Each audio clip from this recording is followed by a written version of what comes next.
അസ്സലാമു അലൈക്കും വറഹ്മത്തുള്ളാഹി വബറകാതുഹു. ഹലോ ഫ്രണ്ട്സ്, എല്ലാവർക്കും പ്രവാചക ചരിത്രത്തിലേക്ക് സ്വാഗതം. വിശുദ്ധ ഖുർആനിലും തിരുനബി വചനങ്ങളിലും പ്രതിപാദിച്ചിട്ടുള്ള ഏതാനും നബിമാരുടെ ജീവിത ചരിത്രത്തിലെ കുറച്ച് ഭാഗങ്ങളാണ് നിങ്ങൾക്ക് വേണ്ടി ഞങ്ങൾ ഇവിടെ അവതരിപ്പിക്കുന്നത്. ആയിരക്കണക്കിന് വർഷങ്ങൾക്ക് മുൻപ് നടന്ന ചരിത്രമാകുമ്പോൾ ചില അഭിപ്രായ വ്യത്യാസങ്ങളോ കുറവുകളോ ഉണ്ടാകും. അത് കൂട്ടുകാർ ക്ഷമിക്കുമല്ലോ.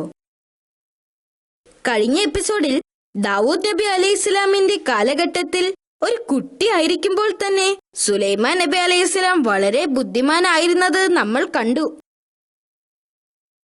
ബിസ്മില്ലാഹ്, ദി പ്രോഫറ്റ് സുലൈമാൻ അലൈഹിസ്സലാം. ദാവൂദ് നബിയുടെ മരണശേഷം സുലൈമാൻ നബി രാജാവായി.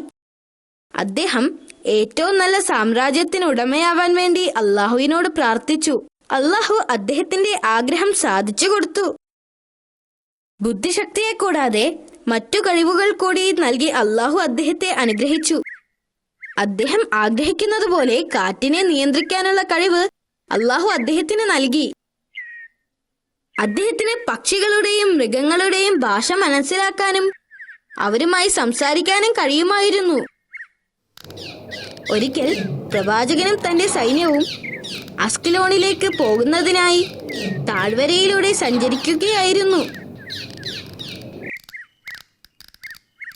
അവർ കടന്നു പോകുമ്പോൾ ഒരു ഉറുമ്പ് അവരുടെ അടുത്തെത്തിയ സൈന്യത്തെ കണ്ടു. അപ്പോൾ ആ ഉറുമ്പ് മറ്റു ഉറുമ്പുകളോട് ഉച്ചത്തിൽ വിളിച്ചു പറഞ്ഞു, നിങ്ങൾ വീടുകളിലേക്ക് ഓടിപ്പോവുക, അല്ലെങ്കിൽ സുലൈമാൻ നബിയും സൈന്യവും നമ്മളെ ചവിട്ടി മെതിക്കും. ഇത് കേട്ടപ്പോൾ പ്രവാചകന് വളരെ സന്തോഷമായി. ഞാനൊരു പ്രവാചകനാണെന്ന് ഈ ചെറിയ ഉറുമ്പിന് പോലും അറിയാം. അദ്ദേഹം ആലോചിച്ചു. അപ്പോൾ ഉറുമ്പുകളുടെ ജീവൻ രക്ഷിച്ചതിന് അദ്ദേഹം അള്ളാഹുവിനോട് നന്ദി പറഞ്ഞു. ഒരിക്കൽ സുലൈമാൻ നബി അലൈഹിസ്സലാം എല്ലാ പക്ഷികളെയും മൃഗങ്ങളെയും വിളിച്ചുകൂട്ടി. ഒരു പക്ഷി ഒഴികെ മറ്റെല്ലാ പക്ഷികളും മൃഗങ്ങളും അവിടെ ഹാജരായി. ഹുദ്ഹുദ് എന്ന പക്ഷിയായിരുന്നു അത്. തക്കതായ കാരണമില്ലാതെയാണ് ആ പക്ഷി പ്രവാചകൻ വിളിച്ചിട്ട് വരാതിരുന്നത് എങ്കിൽ ശിക്ഷ നൽകാൻ പ്രവാചകൻ തീരുമാനിച്ചു. കുറെ കഴിഞ്ഞപ്പോൾ ആ പക്ഷി കൊട്ടാരത്തിലേക്ക് പറന്നു വന്നു. എന്നിട്ട് വൈകി വരാനുണ്ടായ കാരണം സുലൈമാൻ നബിയോട് പറഞ്ഞു. അങ്ങക്ക് അറിയാത്ത ചില കാര്യങ്ങൾ ഞാൻ കണ്ടെത്തിയിട്ടുണ്ട്. ഞാൻ സഭയിൽ നിന്നും പ്രധാനപ്പെട്ട വാർത്തയുമായാണ് വരുന്നത്, പക്ഷി പറഞ്ഞു. പക്ഷിയുടെ വാക്കുകൾ പ്രവാചകന്റെ ദേഷ്യം കുറയ്ക്കുകയും അത് അദ്ദേഹത്തെ കൗതുകപ്പെടുത്തുകയും ചെയ്തു. പക്ഷി തുടർന്നു. സഭ ഭരിക്കുന്നത് ബൽക്കീസ് എന്ന് വിളിക്കപ്പെടുന്ന ഒരു രാജ്ഞിയാണ്. അവർക്ക് ധാരാളം സമ്പത്തുണ്ട്. മഹത്തായ ഒരു സിംഹാസനവുമുണ്ട്. പക്ഷേ അവരെയും അവരുടെ ജനങ്ങളെയും മുഴുവനായി ഭരിക്കുന്നത് ശൈത്താനാണ്. കാരണം ഈ സമ്പത്തൊക്കെ ഉണ്ടായിട്ടും അവർ അള്ളാഹുവിന് പകരം സൂര്യനെ ആരാധിക്കുന്നു. ആ പക്ഷി പറഞ്ഞത് സത്യമാണോ എന്ന് പരീക്ഷിക്കുവാൻ പ്രവാചകൻ ആഗ്രഹിച്ചു. അതിനാൽ അദ്ദേഹം രാജ്ഞിക്ക് ഒരു കത്തയച്ചു. ആ പക്ഷി ബൽക്കീസിന്റെ സാമ്രാജ്യത്തിലേക്ക് പറന്നു.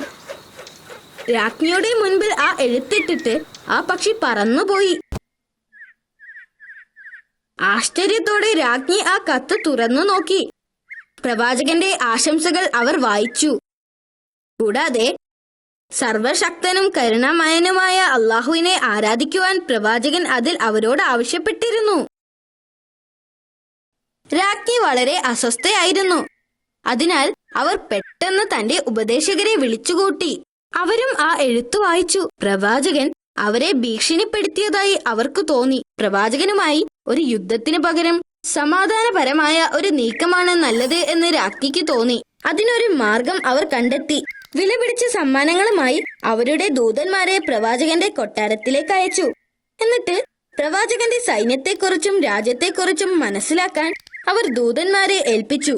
ദൂതന്മാർ പ്രവാചകന്റെ കൊട്ടാരത്തിൽ എത്തിയപ്പോൾ പ്രവാചകന്റെ രാജ്യവുമായി താരതമ്യപ്പെടുത്തുമ്പോൾ സാബ ഒന്നുമല്ലെന്ന് അവർക്ക് മനസ്സിലായി.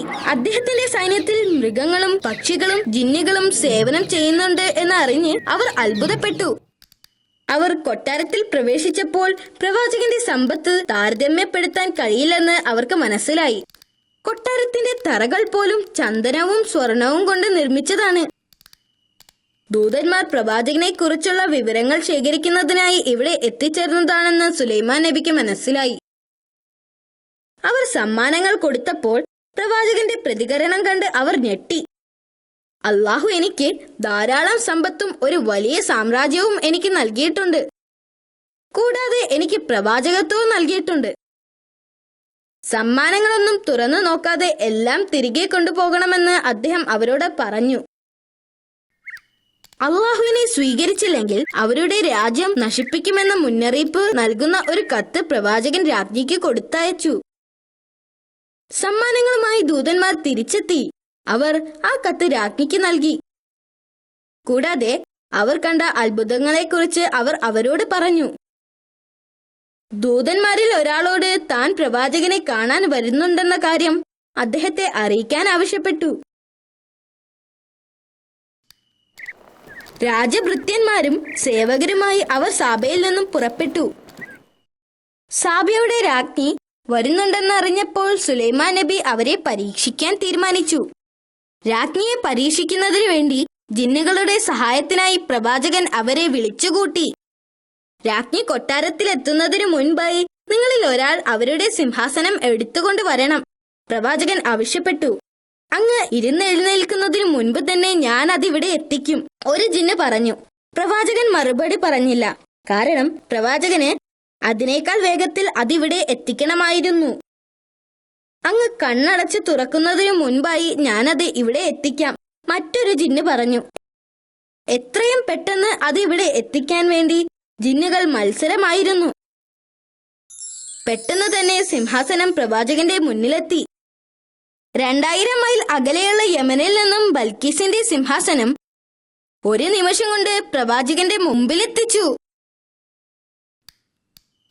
ബൽക്കീസ് കൊട്ടാരത്തിലെത്തിയപ്പോൾ ആഘോഷവും ചടങ്ങുമായി അവരെ സ്വാഗതം ചെയ്തു. അപ്പോൾ പ്രവാചകൻ സിംഹാസനത്തിലേക്ക് ചൂണ്ടിക്കൊണ്ട് പറഞ്ഞു, അത് നിങ്ങളുടേതാണ്. ബൽക്കീസ് ആശയക്കുഴപ്പത്തിലായി. വീണ്ടും സിംഹാസനത്തെ നോക്കി. അവർ ബുദ്ധിമതിയും സമർത്ഥയുമാണെന്ന് അദ്ദേഹത്തിന് മനസ്സിലായി. വളരെ അധികം ആശയക്കുഴപ്പത്തിന് ശേഷം അവർ പറഞ്ഞു, ഇതെന്റെ സിംഹാസനത്തെ പോലെയുണ്ട്. പിന്നീട് അവളെ കൊട്ടാരത്തിനകത്തേക്ക് സ്വാഗതം ചെയ്തു. അതിനകത്ത് തറകളിൽ മനോഹരമായ ഗ്ലാസുകൾ പതിച്ചിരുന്നു. രാജ്ഞി ഗ്ലാസിലേക്ക് ചവിട്ടുമ്പോൾ അത് വെള്ളമാണെന്ന് കരുതി നനയാതിരിക്കാൻ അവർ തന്റെ വസ്ത്രം ചെറുതായിട്ട് പൊക്കി. ഇത് യഥാർത്ഥത്തിൽ ഗ്ലാസ് ആണെന്നും വെള്ളമല്ലെന്നും പ്രവാചകൻ അവരോട് പറഞ്ഞു. ബൽക്കീസ് അത്ഭുതപ്പെട്ടു. അത്തരം കാര്യങ്ങൾ അവർ മുമ്പ് കണ്ടിട്ടില്ല. അദ്ദേഹം ഒരു നല്ല ഭരണാധികാരി മാത്രമല്ല, ദൈവദൂതനും കൂടിയാണെന്ന് അവർ തിരിച്ചറിഞ്ഞു. തങ്ങൾ ആരാധിക്കുന്ന സൂര്യൻ ഒന്നുമല്ലെന്നും അത് അള്ളാഹുവിന്റെ ഒരു സൃഷ്ടി മാത്രമാണെന്നും അവർ തിരിച്ചറിഞ്ഞു. അവർക്ക് കുറ്റബോധം തോന്നുകയും സൂര്യനെ ആരാധിക്കുന്നത് നിർത്തുകയും അതുപോലെ ചെയ്യാൻ തന്റെ ജനങ്ങളോട് ആവശ്യപ്പെടുകയും ചെയ്തു. സുലൈമാൻ നബി അലൈഹിസ്സലാം വലിയ മഹത്വത്തോടെ ജീവിച്ചു. എല്ലാ ജീവികളും അദ്ദേഹത്തെ അനുസരിക്കുകയും ചെയ്തു. ഒരു ദിവസം പ്രവാചകൻ തന്റെ വടിയുമായി ജിന്നുകളുടെ ജോലികൾക്ക് മേൽനോട്ടം വഹിച്ചുകൊണ്ടിരിക്കുകയായിരുന്നു. ആ ഇരിക്കുന്ന അതേ ഇരിപ്പിൽ അദ്ദേഹം വഫാത്തായി. അദ്ദേഹം വഫാത്തായ കാര്യം കുറെ കാലം ആർക്കും മനസ്സിലായില്ല. അദ്ദേഹം ഇരിക്കുകയാണെന്നാണ് എല്ലാവരും കരുതിയത്. ജിന്നുകൾ അവരുടെ ജോലി ദിവസങ്ങളോളം തുടർന്നുകൊണ്ടേയിരുന്നു. അവർ കരുതിയത് പ്രവാചകൻ അവരെ നിരീക്ഷിച്ചു കൊണ്ടിരിക്കുകയാണെന്നാണ്. കുറച്ചു ദിവസങ്ങൾ കഴിഞ്ഞപ്പോൾ വിശന്നു വന്ന ഉറുമ്പുകൾ പ്രവാചകന്റെ വടിയിൽ കടിക്കാൻ തുടങ്ങി. ഉറുമ്പ് വടിയുടെ താഴെ ഭാഗത്ത് നിന്നും കടിക്കാൻ തുടങ്ങി. വടി പ്രവാചകന്റെ കയ്യിൽ നിന്നും വീഴുന്നതുവരെ അത് തുടർന്നു. വടി വീണപ്പോൾ അദ്ദേഹത്തിന്റെ ശരീരവും താഴേക്ക് വീണു. കുറെ മുമ്പ് തന്നെ പ്രവാചകൻ വഫാത്തായിരുന്നു എന്ന് ആളുകൾ മനസ്സിലാക്കി. ജീവിച്ചിരിക്കുന്ന ഒരു വ്യക്തിയെ പോലെ ഇരിക്കുന്നതിനാൽ അദ്ദേഹത്തിന്റെ മരണം ആരും അറിഞ്ഞില്ല.